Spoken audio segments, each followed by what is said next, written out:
Many people know about our clinic, but most don't realize we help patients around the globe reach their health goals. Deep down, you know there's got to be a way to get there, but you don't know where to start. Our starter plan is the first step. You'll get everything you need to experience a health transformation in 120 days. You'll start by resetting your health with a 2-week detox. Then you'll implement our proven anti-inflammatory food plan. On top of this, you'll get a 120-day supply of essential supplements, omega-3 and vitamin DK, as well as our homeopathic drops to accelerate your health goals. Go to Sherwood.tv now and use the promo code on your screen to receive this exclusive offer and save a total of $80. This is your path to more energy and better health.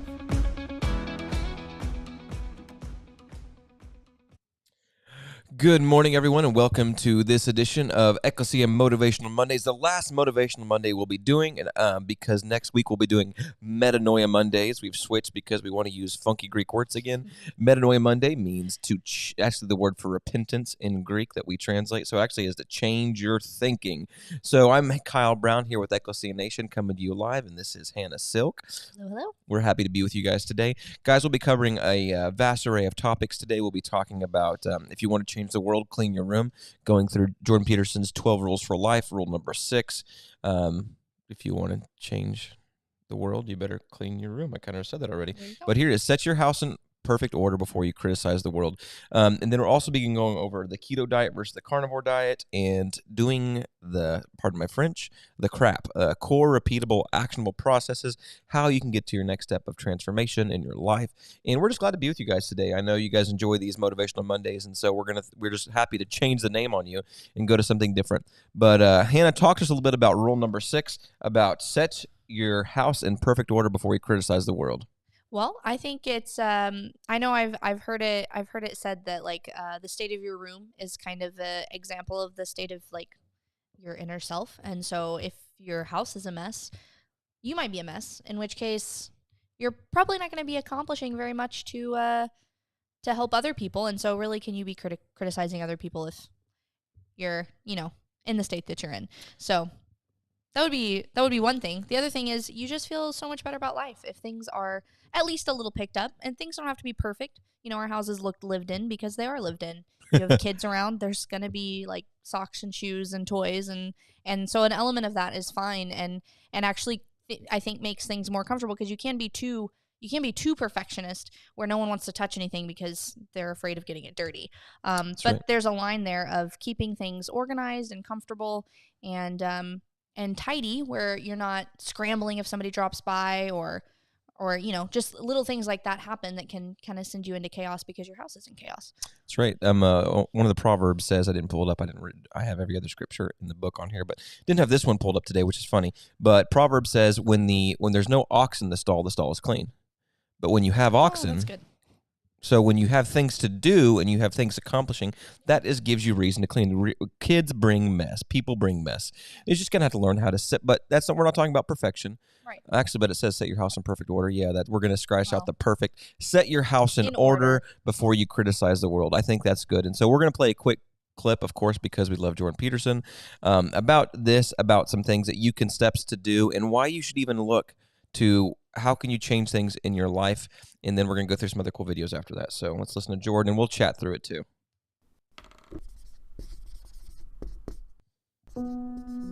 What could you do to improve yourself? Well, let's step one step backwards. The first question might be, why should you even bother improving yourself? That's good.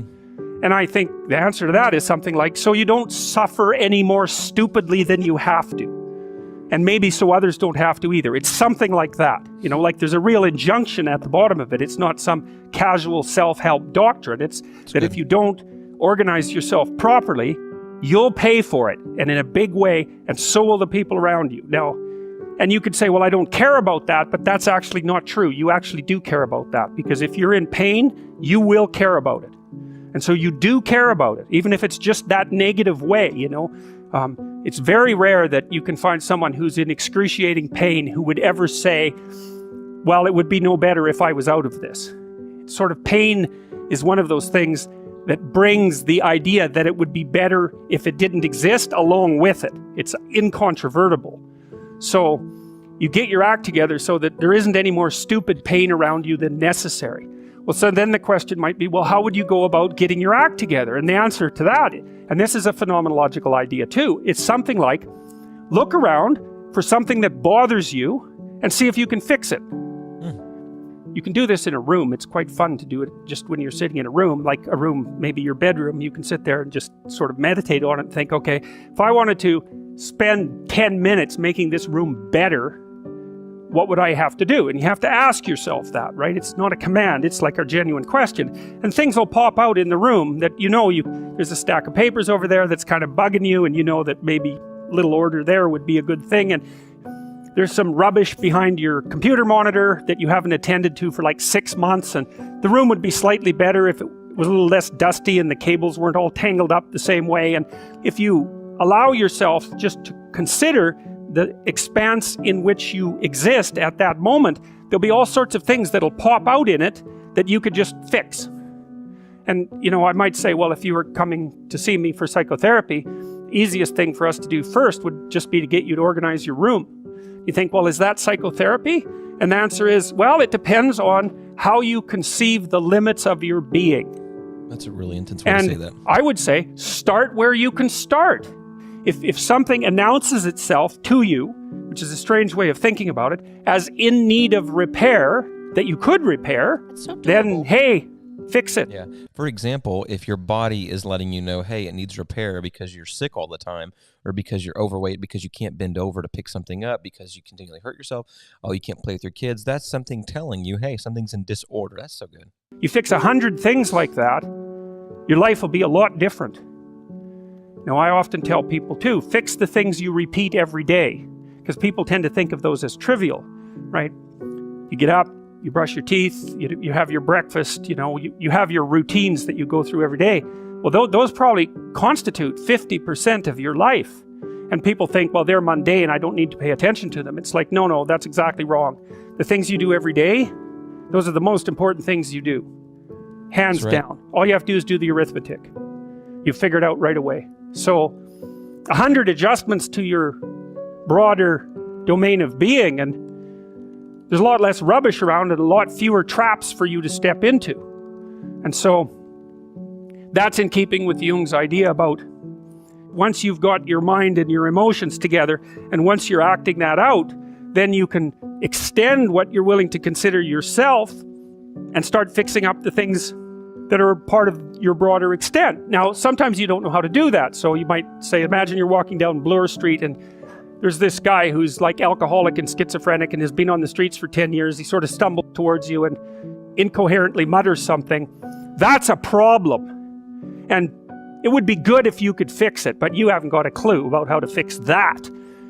You just walk around that and go find something that you could fix, because if you muck about in that, not only is it unlikely that you'll help that person, it's very likely that you'll get hurt yourself. Wow. So, just because while you're experiencing things announce themselves as in need of repair, doesn't mean that it's you right then and there that should repair them. I want to pause that for a second because to go back into it, because it ties directly into what we're talking about today. And one of the scriptures I pulled up earlier, I'm going to pull back into this. It says,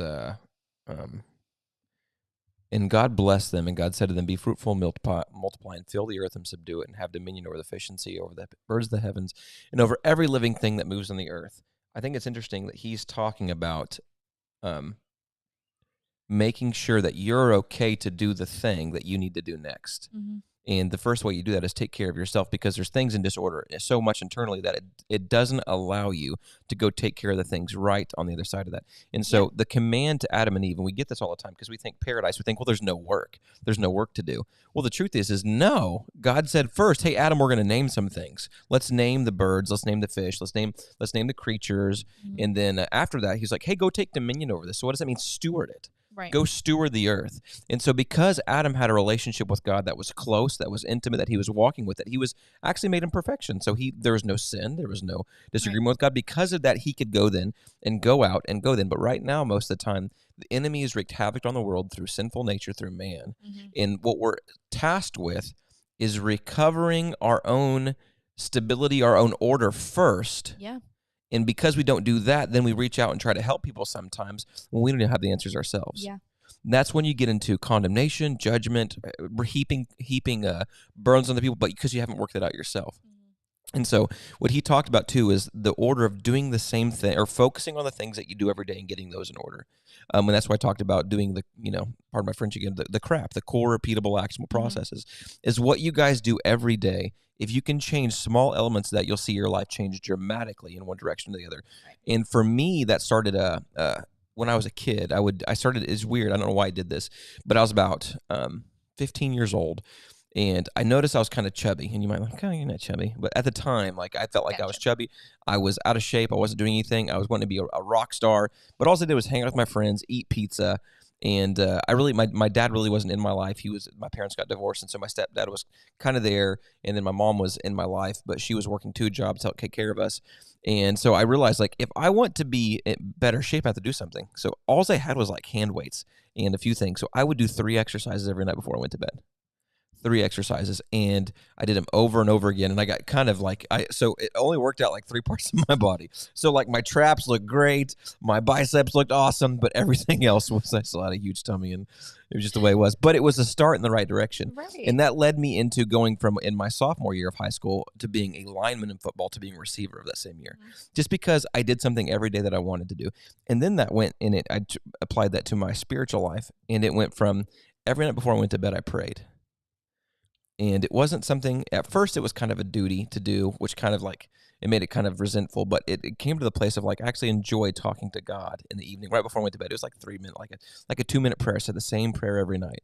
And that turned into and so doing those things every day, and it led to other things. So then it turned into, well, I want to become more educated and smarter.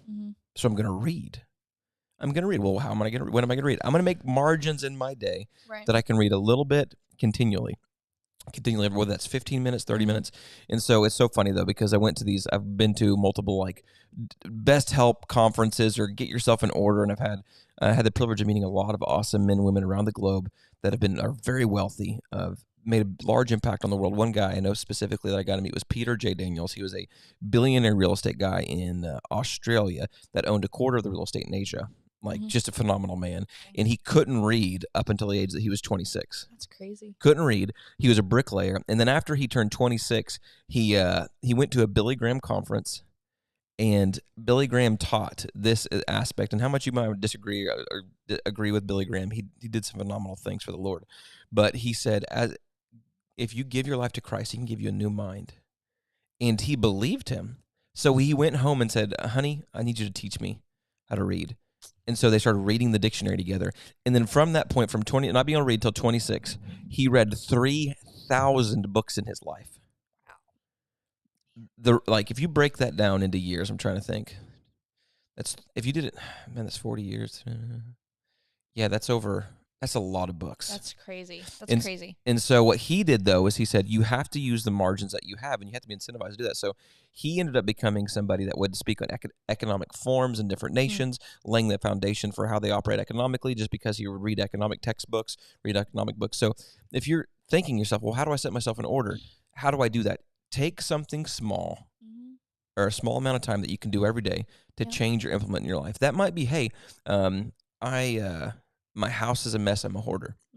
There might be some underlying issues there that you might have to work through, but start with one thing. Start with cleaning out one room or one part of one room and saying, hey, I'm going to work from there and go somewhere else. Or like, and it can be really small. And I know like things like this, and I think that what he hits on of like the things that you do every day that are already there that may be messy or like maybe aren't as routine or organized as they could be. Like, you get up in the morning. I know there are like small things in my life that if I'm not doing these really, really tiny, almost insignificant things, it's like almost like a signal to me of like something's off. Like I'm in a bad mood, or I need to talk to somebody about something I'm going through or whatever. But it's like really small things. Like if I don't, because I'm around a lot of kids. So when I see the kid, first time I see like little kids, if I don't go up and say hi to them and give them a hug, if I like avoid them, there's like, it's like a red flag of like, something's off. So it's like small things like, and maybe for you, it's like you don't put your clothes away at night and you let your room gets messy, or you don't make your bed in the morning. So it's like these small things that can be a signal to us of like, hey, like I need to kind of straighten some things out and like get my stuff together. Cause I'm like, I'm not where I usually am. And so I think I liked that aspect of what Jordan Peterson was talking about, of like the small things that you do every day make up the biggest amount of time. So like the people you say hi to in the morning, the time you spend cleaning your kitchen, or That's like telling people good night, or like all those things. Like those are the things that take up the most amount of your time. It's not these big giant like overarching schemes that we have, which are important. Yeah. But it's those small things, like, you know, giving people hugs in the morning or whatever it is for you, That's or right. like picking up your room. It's those small things that make up the most of us. Yeah. So I thought that was really enlightening. Yeah, no, I think it's amazing. And one of the things I want to say is if you manage this well, there's a potential to change completely the landscape of your life. And I'm going to play a clip for you real quick by John MacArthur. And this kind of talks about, and have you guys like John MacArthur or like him? It's this part I thought was one of the best things he's ever said, because he gives an insight to how he became who he was. I'm going to play it real quick. If you had spent 1 hour a day, every day, on one subject for 5 years, you could become an expert on that subject. So I said, wow, I want to become an expert in leadership. So for the next 5 years, I spent an hour every day reading about leadership, talking to leaders, asking leaders questions, practicing leadership. And when I started that process, I was thinking 5 years. And so I kept, I was kind of like doing countdown, 5 years, 4 years, 3 years. But something happened to me about halfway through that 5-year process.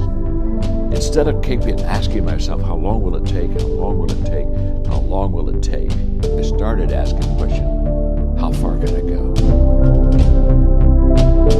That's just that's phenomenal. That's cool. That's the secret to actually being an expert in anything. That's cool. Whatever you spend your time doing, you'll become an expert at. And if you do an hour a day at any subject for 5 years, what do you say? You'll become an expert at it in 5 years. How many people here are 40 years old and think it's too late? That's not. How many people are 5 50 years or is not that 60 long. or even 70? What you can make yourself an expert at anything in 5 years is if you do something every day. That's so cool. And so for me, when I first heard that, I was like, you know what I want to do? I want to learn like 4 languages. Yeah. And so like I started, which is kind of a stupid idea, by the way, because right now everything you can translate online. You can translate through recording something and playing it. But for Yeah, me, it does something different for your brain, though. There's like a whole educational aspect of like what it does for your brain. I've read some articles about it. It's super cool. Like the way languages actually will unlock a part of your brain that isn't touched if you don't learn another language is phenomenal. And So there you go. there you go. Your That's motivation for this Monday. motivation for me learning different languages. But I'm learning Russian, and the thing that's kept me going is daily doing things in it that it's like, and so, but sometimes I miss it. Sometimes I miss a day. Sometimes I miss 3 days. But the thing is, I don't look back at myself and say, oh, you horrible, wicked person. I can't believe you dropped this. I'm like, no, I still want to do this thing. Yeah, let's keep doing it. And so over the past year, I've went from absolutely no knowledge of Russian to kind of advanced beginner and bridging into intermediate Russian. And so it's really cool, though. So now I can listen to things that are happening in the Ukraine. I'm like, oh, I know that word. Oh, I know this word. Oh, I know this word. And it kind of just gives something extra for you. But whatever subject that is, if that's programming, don't settle for where you are today.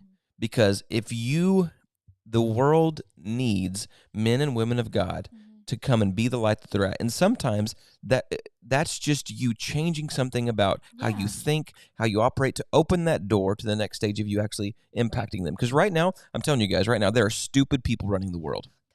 Stupid people with big degrees that don't read. Yeah. I'm just letting you know, if any one of our national leaders that were in charge of would just read Basic Economics by Thomas Sowell, if you would read that book, it would change your mind. If you would read anything from, I can't even think of his name, the founder of the Mises, read any of his stuff on economics. If you had anybody in the state of Oklahoma at a legislative level or economic level that just read Mises, his books, it would change the landscape of our nation. But we become settled in what we are. That's why you have most college graduates don't read another book their entire life. Yeah. That's not even made up statistic that I made up. Most college graduates, after they graduate college, will never read another book in their life. And that is not okay. Yeah. Because what does Scripture say? We perish for a lack of knowledge. Let me pull this scripture up because I think it's apropos. For as a man thinketh himself, so is he. So tied to your identity and how you operate is how you process information, how you think within yourself, and how do you affect that? One, you can't do it by giving yourself the same information every day. Yeah. You have to change your source of information. So whether that be, and for some people, you might be like, well, I don't have time to read. I work 8 hours a day. I have 3 kids. And when I get home, my spouse wants to see me. I barely have a chance. Guys, here's the deal. You can margin your life in a way Like if you can't read, buy a $15 pair of AirPods or Air things like these. Put it in your ear. When you're driving to work, listen to something. When you're driving home, listen to something. When you go for a walk, listen to something. When you're in the bathroom, listen to something. Just take the time out that you spend, because I just had another statistic that I remembered is, what was it? The majority of people spend over 11 hours a day consuming a different source of media and news. Wow. 11 hours. That is a lot of time. It is a lot of time. And so if you could just section out, so how many of you guys spend time on YouTube going through YouTube shorts, or on Facebook going through short Facebook videos, or Those things will suck TikTok, you in. or if you're listening to the next, and here's the thing is I love everybody on the right that's doing these videos informational, but how many people spend times on another news source that takes 3 hours of their day? When you could listen to 30 minutes of that, get the gist of it, and then spend the next 30 minutes reading a book that you know God's called you to read, or put 30 minutes into learning a new skill, or put 30 minutes working on the next project that God wants you to get good at. And so it could be any of those things. So for as a man thinketh so easily. So anything else on that? Because I'm going to go straight into diet, health, stuff like that. Sounded Australian for a minute. Diet. Straight into diet and health information. Crikey. No, I think that's good. I think you pretty much said everything that I would have said, so no need to be redundant. Okay, awesome. Okay, we're going into this next part. I'm going to play a quick video, because in the same way that this has to do with your mind, your thinking has to do with the same way with fitness, health, things like that. If most people don't work out or lift because it's intimidating to them. They don't know what to do. They don't know how to start, any of those types of things. And so even with diet, it's the same thing. You don't know where to start, or you just feel like incapable of doing it. Yeah. And so I'm going to play a clip here in a second that has going to be talking about overall the benefits to kind of transform your mind of what happens if you would just add muscle. So this is kind of a foundation of why you should work out. And so this comes from a guy named Ted Naiman. He was a doctor. He's I think he's a surgeon, and he's talking to Sean Baker, who's an orthopedic surgeon. And they're talking about the reality of what just simple muscle mass will do to you long term. And so I think it's a good way to think of it. And then from that, we'll talk about keto, carnivore diet, and what you can do, what the benefits, not benefits of those types of things. What is the benefit of body composition, lean mass, with regard to overall health and longevity? I never want to speculate on, because I just don't think we know. But what are your thoughts on the relative value of lean mass? So lean mass does a bunch of stuff for you. Well, first of all, lean mass allows you to move in space and do things and accomplish things. And if you graph out like the very most you're capable of accomplishing physically, with the very least you're capable of accomplishing physically, as those get closer and closer together, once they're the same, you're dead. That's death. That's being dead, right? When the most you can do physically and the least you can do physically is the same thing, you're literally dead. That's hilarious. And we see all these people as they get older, what they're capable of doing physically just gets dwindling lower and lower and lower and lower and lower and lower and lower. And so they're like half dead, a quarter dead, and then they're dead. And we see this, the health span is so small, and like people just start getting frail and feeble and elderly and can barely do anything, even when they're like 50 or 60. And then they go to a nursing home, and we just see like the last couple decades of their life that what they can accomplish versus being dead is so small. It's like, yeah, is it even, you're barely alive. And so having muscle and lean mass just super jacks up your physical headroom, like the stuff you're capable of doing. Like if you have tons of muscle, you can do everything, you can do anything. And then you're just even more alive. You know what I mean? The quality of your life is so much higher when you can go anywhere, do anything, and you're physically capable of moving your body in space.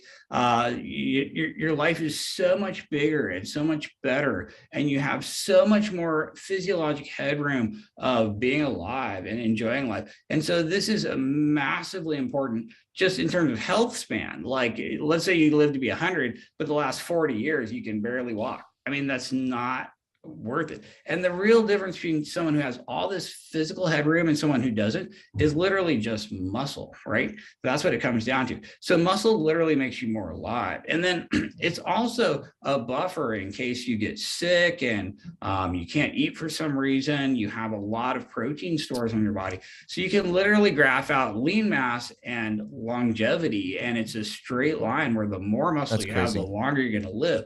We have these graphs for strength and longevity. The stronger you are, the longer you're going to live. The more lean mass you have, the longer you're going to live. And this is like a money in the bank for your retirement. So when he's saying lean mass, he means just not chub. So mass that's not chub. Okay, continue.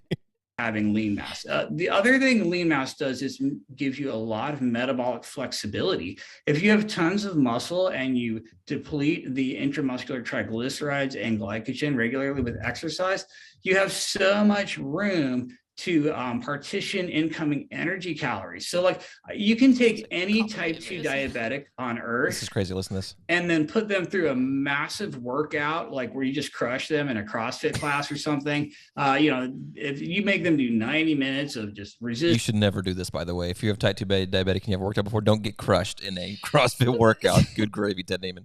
But listen to what he says. The result of it is pretty funny. And cardio and deplete all the glycogen out of their skeletal muscles and all the intramuscular triglycerides. They're literally not diabetic until they eat their next crappy meal, whatever food made them diabetic to begin with. But you literally cure a type 2 diabetic with exercise and depletion of intramuscular fuels. Transiently, they're non-diabetic. They could go out and eat whatever they want and their blood sugar is fine, their triglycerides are fine. So you're literally, in order to be a full type 2 diabetic, not only do all your fat cells have to be full of fat and refusing glucose, but all your muscle cells have to be full of intramuscular triglycerides and glucose and refusing more glucose as well. You have to have both of those storage depots full in order to be a type 2 diabetic. You can deplete all this muscular stored energy and you're not, boom, instantly non-diabetic. And imagine if you have way, way more muscle and you're depleting it regularly, your ability to dispose of incoming calories is awesome. And you're basically as non-diabetic as somebody can get. So muscle is amazing for metabolic flexibility, insulin sensitivity, longevity, being more alive, if you know what I'm saying. It's kind of the greatest thing ever. And everyone's goal, whether they know it or not, is to get more muscle and less fat at the same time. And that's how you become as insulin sensitive as possible. Wow. Now Gaining muscle. Gaining muscle. Kind of the best thing ever. Yes, kind of the best thing ever. And Ted Naiman, he is the author of a diet called the he's called energy ratio diet. So what he kind of talks about is every diet is broken down into either calorie counting, but it's energy. Calories are energy. Right. And he says the best way to do this is making sure that protein is the highest thing, just because if you eat more protein, you're going to be more satiated. There's less energy there per how much grams there are. So, and your body has a harder time digesting it. So the more protein that you have, the less you're going to have cravings, but at the same time, less extra energy. And he says the worst thing to do is have high carbohydrates, high fat, because it's high energy, a high amount of energy per gram of whatever it is. Right. So that's why donuts have tons of sugar and tons of fat in them. So if you eat those, you're not going to be satiated long term, and it's also going to just increase. It's an energy bomb. One donut is insanely high in energy.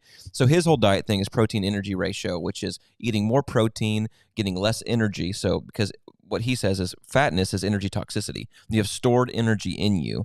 That is just, you need to get rid of that energy. And so he's talking to a guy named Sean Baker, which Sean Baker is kind of I wouldn't say the guru right now of the carnivore diet, but he's one of the big guys in the carnivore diet. And so what he did, and before I talk more specifically about carnivore keto diet, I've had Dr. Mark Sherwood on 4 weeks ago, and he has a book called Forking Your Diet, which I really agree with in the program. And it's not to be focused on a specific thing that you can only eat these things, but just taking out the things that aren't food. Right. So overall, I agree with that. With diet fads, I think are just kind of they're kind of insane, even though they have some benefit to them. But you need to have a holistic approach where you eliminate things that aren't food that you can sustain for long periods of time. But within that, I did the carnivore diet. That's about 2 years ago. I did it for almost a year. 6 months to a year. And I had horrible immune system problems. I had horrible allergies. I would go to the hospital once a year because I was eating things that caused inflammation.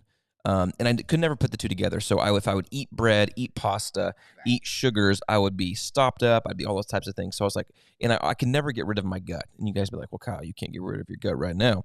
But I could never get rid of my gut. And so I couldn't figure this thing out. And so I listened to Sean Baker, and he was having a interview with Joe Rogan.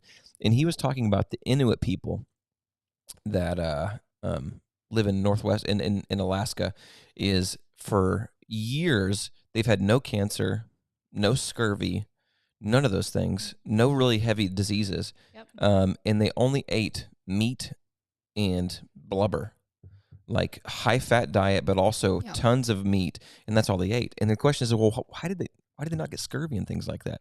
Well, the way he talked about it, which is pretty amazing, is scurvy is lack of vitamin C, right? Mm-hmm. Well, the same pathway that vitamin C travels down your bloodstream is the same thing that glycogen or increased what your body uses. And if you have increased amount of carbs in your diet, it actually blocks that channel. So there's trace amounts of vitamin C in meat. And so I ate only meat for like 6 months and never got scurvy, felt amazing, felt great. Yeah. There was some side effects to it.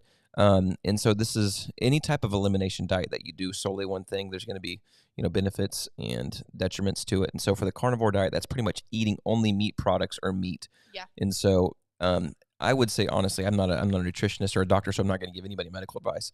But if you have inflammation issues or autoimmune disorders, it's a stepping towards that direction of eliminating things that cause inflammation is a great idea. And so for that, I really enjoy the carnivore diet. Most of my diet right now is 80 to 90% meat. You know that, Hannah, because you do a lot. We work a lot together. So he does eat a lot of meat, and I don't struggle with allergies anymore. No, yeah, which is different because when I met Kyle, he came in when I lived down south of my parents' house. He came and visited us. He came and visited us. My mom made this amazing meal. My mom's an amazing cook. I made this like super delicious cake.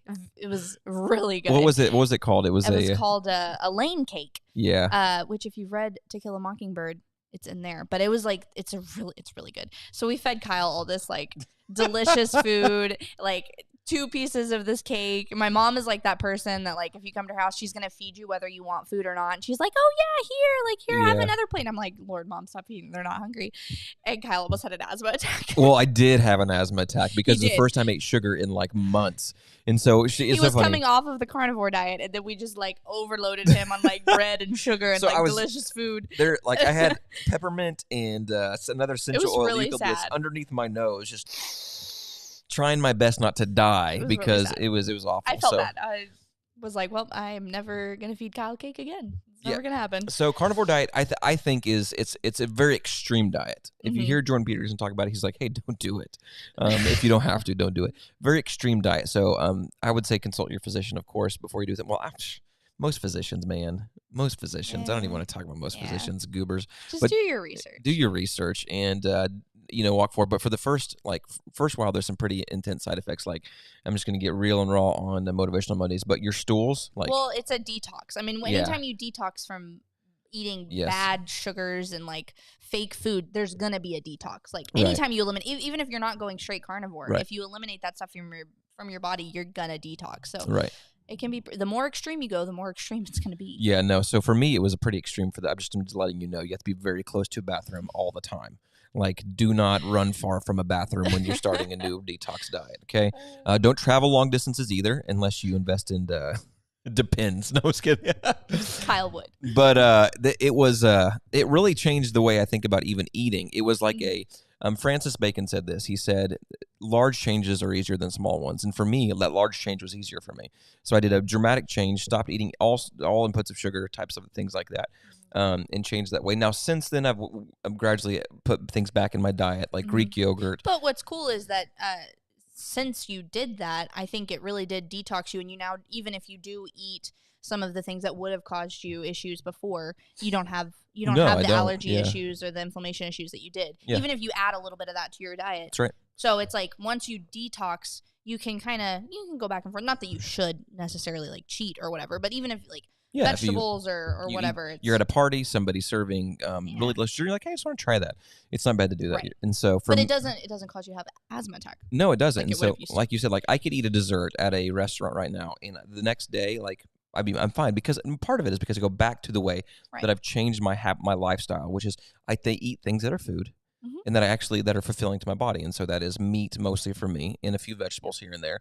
And so the contrast, though, because there's a big fad with the keto diet, it's been fadding for a while. The keto diet actually was started by a French, I think it was a French physician or psychologist in France, of course, about 100 years ago. And he was looking at different diets. Did you think that was funny? French in France. But he started this diet to kind of help treat people that were dealing with epilepsy and seizures and things like that, of how do I get something in their diet that stimulates a different part of their brain. And so for the keto diet, started there. So keto diet is extremely high fat, pretty low to no carbohydrates and moderate protein. Right. And the part of it is to get your body into a thing called ketosis. And so I'm not going to go in super intense into the science behind, what ketosis is, how your body operates off of ketosis. But it's pretty interesting that the results that people have, if they have like some types of mild autisms or some types of mental issues, the ketogenic diet can help if you stay in ketosis. And so my wife, actually, she started when we got married 7 years ago, and she just did it because she wanted to lose weight, which is it's a great way to lose weight. Right. But she did it, and her boss, who had severe migraines, crippling migraines, every day, she started this diet and completely cured her of her migraines. That's awesome. And so it's in the keto diet, it's a little bit more difficult. It's high fat. And so you actually have to calculate how much fat I'm getting versus how much carbohydrates I'm getting versus how much protein, and make sure, because I have to make sure you're not getting too much protein. And I will say that was really, I did the carnivore diet with Kyle for 3 weeks, and then I quit. But the 3 weeks, it's actually really nice because you don't have to think about really what you're eating or how much you're eating. You just literally eat as much meat as you want. It's true. And that's pretty much it. And so it really, like, I did like it in that sense, because you're not like, oh, I could have this and I can't have this. It's like, nope, just eat meat until you're full. And that's it. Like, which is kind of convenient, and honestly. If you get hungry for sugar, just eat more meat. Well, just eat more meat. That's the answer. Just eat more meat. And so I actually had dairy in it too. So if I went to and cheese, so here's the deal: 90% of my diet is going to Brahms and getting a triple quarter-pound cheeseburger with no bun. That's 90% of my diet. True. And I've tried all the fast food beefs out there, and Brahms is top of the list. Just letting you know. I have to agree. I've actually heard really good things about Brahms meat, though. Like, really? I know a lot of like naturalistic health people who say that Brahms meat is like actually really, really good. Like the most organic, best beef that you can get on the fast food market. So it's it's been a big. I enjoy eating Brahms patties and cheese. But the reason I'm talking about these things versing each other in the first place is, well, what you're saying is like, I want to change diet or operate in diet. First things first, I would say is, if you're doing a diet, do it temporarily to get yourself to a place. And get the book Fork Your Diet. Yeah, get your book Fork Your Diet by Mark Sherwood. And it's also saying is Mark Sherwood's. I'm going to play that video again after we end. But there it is. Fork Your Diet by Mark Sherwood. It's a great book. Get that. It'll help you kind of stable your life of what kind of principles you should put in your life. But there is time frames. Like, they do a detox when you first get with them. They do elimination diet. Right. They do things that you don't eat these things, you do eat these things when you first get their program, which I think is a phenomenal program. And if you do it, it helps benefit the Ekklesia. If you enter the word Ekklesia, excuse me, I'm sorry, this coffee I'm drinking is giving me a little bit of burps. If you do that, it benefits the Ekklesia. But speaking of this coffee, it's not actually coffee. It's not actually coffee. So we have a Java thing. So we have another sponsor for the Ekklesia of Oklahoma that we're working with. So if you guys anybody heard of Bulletproof Coffee, if you're doing the keto diet or interested in the keto diet and you're trying to get a coffee source that is easy, that has high fats, high in the MCT oils, medium chain triglycerides that are good for your brain, and low in the carbohydrates, this stuff right here. Java Boost. Java Boost is a product you guys can purchase online, which helps Ekklesia as well. Let me pull the thing up. Here we go. So, drink your way to better health. You found the perfect cup. Whoa, guy, we've turned this into an infomercial. Lord help us. We're doing one. Yeah, we're doing one sponsor. It's okay. One sponsor. You found actually, this is the first cup I've had of this. Daniel has been raving about this stuff.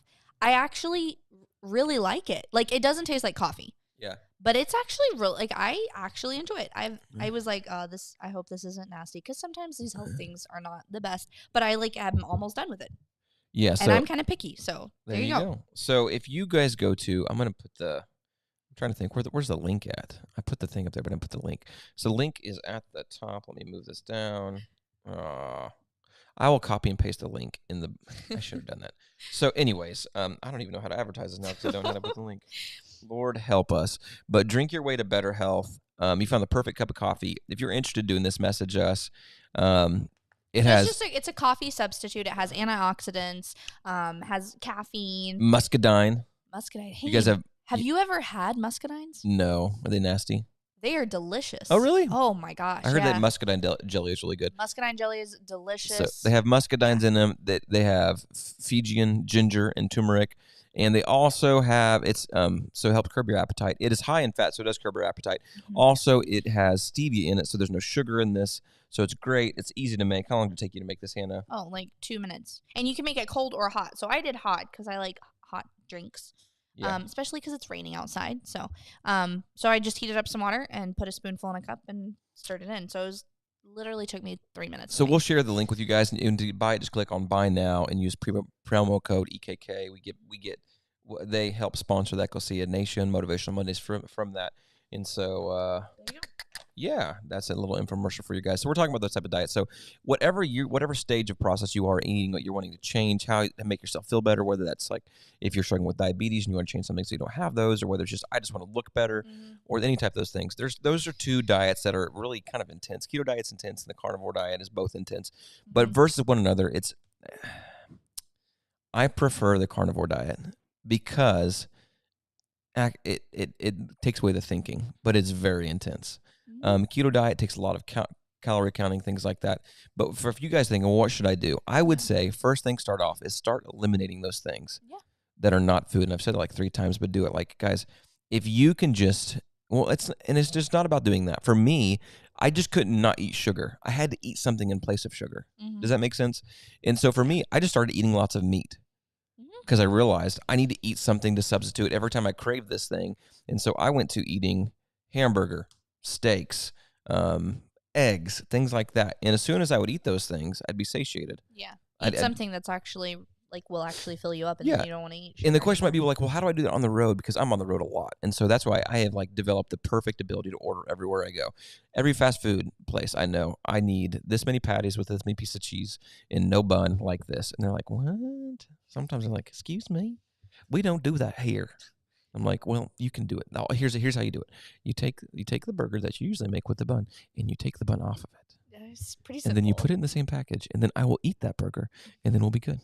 It's pretty simple. That's a pretty simple process. Some people have a hard time with it, but it's true. And so I want to say one other thing, like the video that you showed of the whatever his name was, the guy talking about lean muscle. Oh yeah, Ted Naiman. And all of that. Yeah.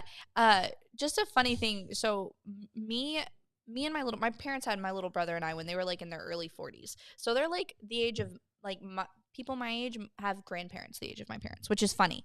But I remember having conversations with my parents because they're in their 60s now. And so we were like, the only reason you'll stop doing active things, this is me and my little brother lecturing my parents. The only reason you'll stop doing active things is if you stop doing them. Like, don't stop doing them, and then you won't stop.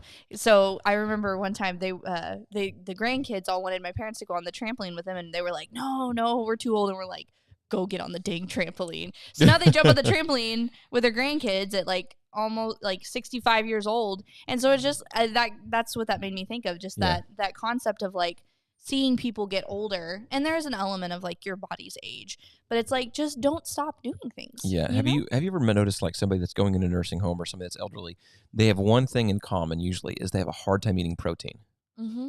Like they will eat sugar, no problem. Yeah, no, that's true. But getting them to eat protein, it's like your body just starts to become like, I don't want to eat protein things. I don't want to join the protein. Like, and so because of that, I would say is like, as you advance in age, there's a huge tendency and push out there to go all vegan, like, and eat. And it's, if you want to do that, I mean, pray, get peace from the Lord. Ask Him. It might make you feel better. It might make you feel better, but make sure you're getting enough protein just to make sure you can continue to build muscle build lean mass, because you will break down and hurt things if you don't have muscle. Muscle is your protection in your tendons, your protection in your bones. It is a protective instrument, even from sickness, what he said earlier. Yep. And so it's been the one thing that's stuck with me that I'd say from even when I was a kid, when I started doing things, I've continued. And what's that movie, Chariots of Fire? What's that guy's name? Eric Little. Eric Little. One thing that he said, which it blessed me. They asked him, because Eric Little was he won the Olympics in multiple different events, but he was a man after God's heart, and he ended up dying as a missionary in China. Yep. And the thing that he said about running is, he said, when they asked him, like, why do you run? Why do you do it? And he's like, because I can feel his pleasure when I do it. I just felt the Lord right there. I can feel his pleasure when I do it. And so some people think this, well, it's not spiritual, Kyle. No, you stewarding your body. Everything you do is spiritual. Don't give into that whole separation of spiritual, secular, that Greek mindset. Everything you do is spiritual unto the Lord. So if you taking care of your body so you can play with your kids, you taking care of your body so you can actually go an extra 5 years in your life, that is very spiritual. And so when I work out now, it's funny. People think I'll put on worship music or I'll put on sermons, and I'll just listen to it and just go after it. And some people think, man, I have to have pump music for me, like this flowy, lovey-dovey worship music. I'm like, just let's go. And so it's kind of weird, but that's the reason I do it now, is like I feel better. It makes me feel better continually. It makes my wife double take at me every time I see her. Just kidding. But kind of.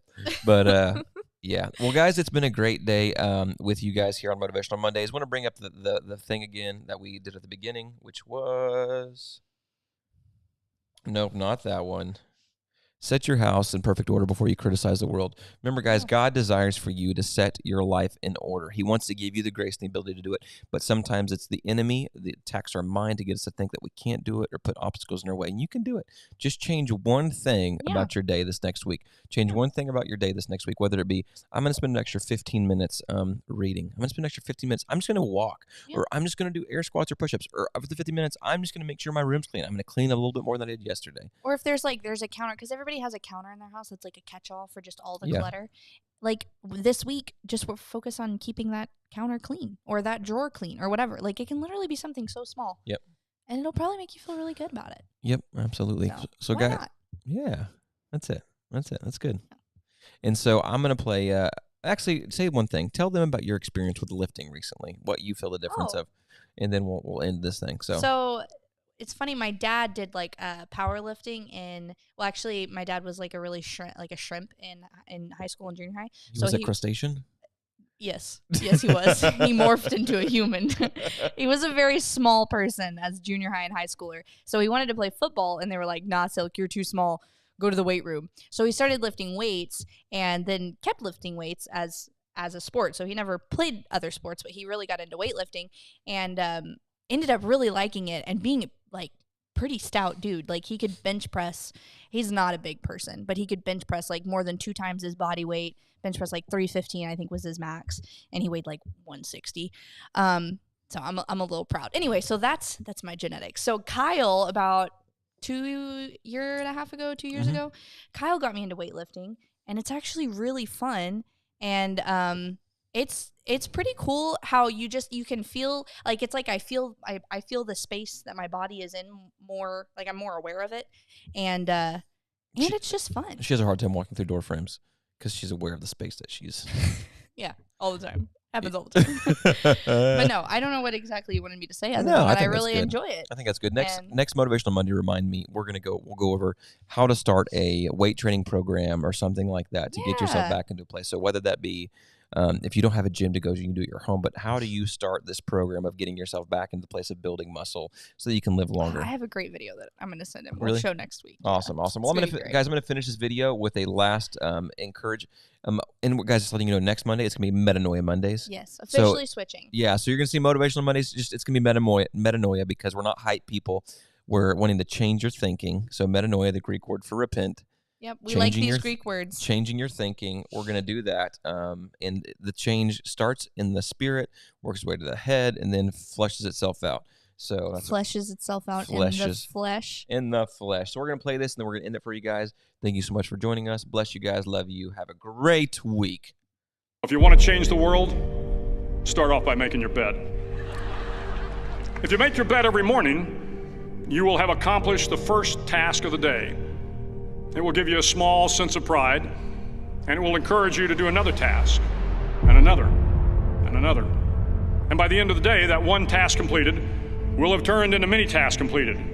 Making your bed will also reinforce the fact that the little things in life matter. If you can't do the little things right, you'll never be able to do the big things right. And if by chance you have a miserable day, you will come home to a bed that is made, that you made. And a made bed gives you encouragement that tomorrow will be better. To pass SEAL training, there are a series of long swims that must be completed. One is the night swim. Before the swim, the instructors joyfully brief the students on all the species of sharks that inhabit the waters off San Clemente. They assure you, however, that no student has ever been eaten by a shark, at least not that they can remember. But you are also taught that if a shark begins to circle your position, stand your ground. Do not swim away. Do not act afraid.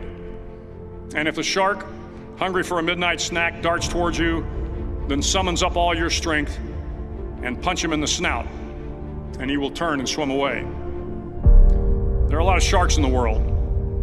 If you hope to complete the swim, you will have to deal with them. So if you want to change the world, don't back down from the sharks. Over a few weeks of difficult training, my SEAL class, which started with 150 men, was down to just 42. There were now 6 boat crews of 7 men each. I was in the boat with the tall guys, but the best boat crew we had was made up of the little guys, the Munchkin crew, we called them. No one was over 5'5". The Munchkin boat crew had 1 American Indian, 1 African American, 1 Polish American, 1 Greek American, 1 Italian American, and 2 tough kids from the Midwest. They out-paddled, outran, and outswam all the other boat crews. The big men in the other boat crews would always make good-natured fun of the tiny little flippers the Munchkins put on their tiny little feet prior to every swim. But somehow these little guys from every corner of the nation and the world always had the last laugh, swimming faster than everyone and reaching the shore long before the rest of us. SEAL training was a great equalizer. Nothing mattered but your will to succeed, not your color, not your ethnic background, not your education, not your social status. If you want to change the world, measure a person by the size of their heart, not by the size of their flippers. The 9th week of training is referred to as Hell Week. It is 6 days of no sleep, constant physical and mental harassment, and 1 special day at the Mud Flats. The Mud Flats are an area between San Diego and Tijuana where the water runs off and creates the Tijuana Sloughs, a swampy patch of terrain where the mud will engulf you. It is on Wednesday of Hell Week that you paddle down in the mud flats and spend the next 15 hours trying to survive the freezing cold, the howling wind, and the incessant pressure to quit from the instructors. As the sun began to set that Wednesday evening, my training class, having committed some egregious infraction of the rules, was ordered into the mud. The mud consumed each man till there was nothing visible but our heads. The instructors told us we could leave the mud if only 5 men would quit. Only 5 men, just 5 men, and we could get out of the oppressive cold. Looking around the mud flat, it was apparent that some students were about to give up. It was still over 8 hours till the sun came up. 8 more hours of bone-chilling cold. The chattering teeth and the shivering moans of the trainees were so loud, it was hard to hear anything. And then one voice began to echo through the night. One voice raised in song. The song was terribly out of tune, but sung with great enthusiasm. One voice became 2, and 2 became 3, and before long, everyone in the class was singing. The instructors threatened us with more time in the mud if we kept up the singing, but the singing persisted, and somehow the mud seemed a little warmer, and the wind a little tamer, and the dawn not so far away. If I have learned anything in my time traveling the world, it is the power of hope. The power of one person, a Washington, a Lincoln, King, Mandela, and even a young girl from Pakistan, Malala. One person can change the world by giving people hope. So if you want to change the world, start each day with a task completed. Find someone to help you through life. Respect everyone. Know that life is not fair and that you will fail often. But if you take some risks, step up when the times are the toughest, face down the bullies, lift up the downtrodden, and never ever give up. If you do these things, the next generation and the generations that follow will live in a world far better than the one we have today. And what started here will indeed have changed the world for the better.